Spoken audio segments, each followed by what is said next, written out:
बड़ी खबर आ रही है। प्रधानमंत्री नरेंद्र मोदी से मिलने पहुंचे हैं एनएसए अजीत डोभाल। इस वक्त की बड़ी और अहम खबर, इस युद्ध विराम के बीच प्रधानमंत्री नरेंद्र मोदी से मिलने पहुंचे हैं एनएसए डोभाल। अखिलेश हमारे सहयोगी जुड़ गए। अखिलेश, बताइए क्या अपडेट है। देखिए, ये अभी से कुछ देर पहले राष्ट्रीय सुरक्षा सलाहकार अजीत डोभाल पहुंचे हैं यहाँ पर प्रधानमंत्री नरेंद्र मोदी से मुलाकात करने के लिए। जिस तरह से युद्ध विराम का ऐलान किया गया है विदेश मंत्रालय की ओर से, उसके बाद ये पहली मुलाकात है। माना जा रहा है कि इसमें तमाम जो अभी तक का डेवलपमेंट हुआ है उसके बारे में ब्रीफ किया जाएगा, और साथ ही जिस तरह से ये ऐलान किया गया कि 12 तारीख को बातचीत होगी तो उसके बारे में भी मॉडलिटीज़ वर्कआउट करनी होंगी। इसके साथ ही जिस तरह से अब टकराव काफ़ी आगे तक बढ़ चुका था और जो उपाय भारत की ओर से उठाए गए थे उनको आगे अब बना के रखना है नहीं रखना है, इस बारे में भी चर्चा होगी और कोई ना कोई फैसला हो सकता है, क्योंकि ये काफ़ी बड़ा महत्वपूर्ण घटनाक्रम है। 7 तारीख को जो ऑपरेशन सिंदूर लॉन्च किया गया था उसके बाद से जो दोनों देशों के बीच में सैनिक टकराव शुरू हुआ था, उसके बाद अब ये एक बड़ा ऐलान हुआ है कि जब भारत और पाकिस्तान दोनों ने फैसला किया है कि वो सीज फायर करेंगे और ये शाम 5 बजे से ही लागू हो गया है। इससे पहले कई बड़े घटनाक्रम हुए हैं, जैसे हमने सुबह भी रिपोर्ट किया था कि 12 घंटे के भीतर ही दूसरी बार सेना के जो उच्च अधिकारी उनके साथ पीएम मोदी की बैठक हुई थी, और उसके बाद ये बयान आना जिसमें यह कहना कि भारत अब किसी भी एक्ट ऑफ टेरर को एक्ट ऑफ वार के तौर पर ट्रीट करेगा, यह समझ में आ गया था कि जरूर कोई ना कोई बातचीत हुई है, जिसके बाद ये बयान आया है।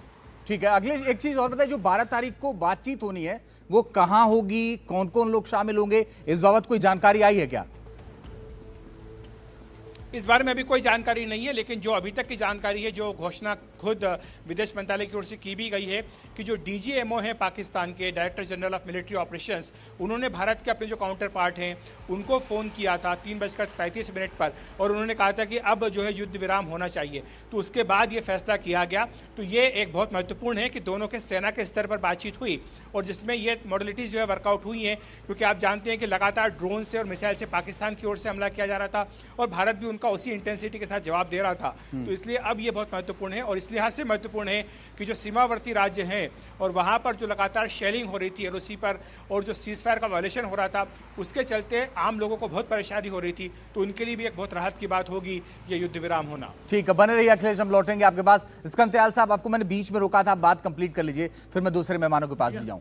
देखिए, जो बात अभी आई है कि 12 बजे डीजीएमओ के बीच में बात होगी, तो ये पक्का किया जाएगा कि युद्ध विराम जो 5 बजे से चालू हुआ है वो सब ठीक चल रहा है। पर मार्को रूबियो के जो ट्वीट आया है उसमें एक बहुत इंपॉर्टेंट, एक अहम सेंटेंस है, मैं इंग्लिश में पढ़ूंगा। Both side will start talks on a broad set of issues at a neutral site. तो ये शुरुआत है सीज फायर, उसके बाद सार्वभौम का मुद्दा और जो भी मुद्दे हैं वो दोनों देशों में बातचीत होगी, एक न्यूट्रल साइट पर होगी। तो मध्यस्थता अमेरिका ने की है, और जैसा श्री जयशंकर ने अपनी ट्वीट में कहा कि सेंट्रल मुद्दा टेररिज्म रहता है और बार बार उसके ऊपर से दबाव डाला जाएगा पाकिस्तान के ऊपर, हम भी डालेंगे और हमारे मित्र देश भी डालेंगे। पर ये एक बहुत अच्छी, और आप जितने भी स्टेटमेंट देखें हमारे फॉरेन सेक्रेटरी के, हमेशा हमने कहा है कि एस्केलेशन इंडिया नहीं चाहता है। बिल्कुल, भारत तो विकसित भारत की तरफ बढ़ना चाहता है, भारत टेररिज्म को खत्म करना चाहता है, भारत पाकिस्तान को खत्म नहीं करना चाहता है। तो इसलिए ये एस्केलेशन खत्म हुआ। देखिए, हमने जहां तक वो क्लेम कर रहे हैं पाकिस्तानी कि हमने ये मिसाइल को क्या बोलते हैं,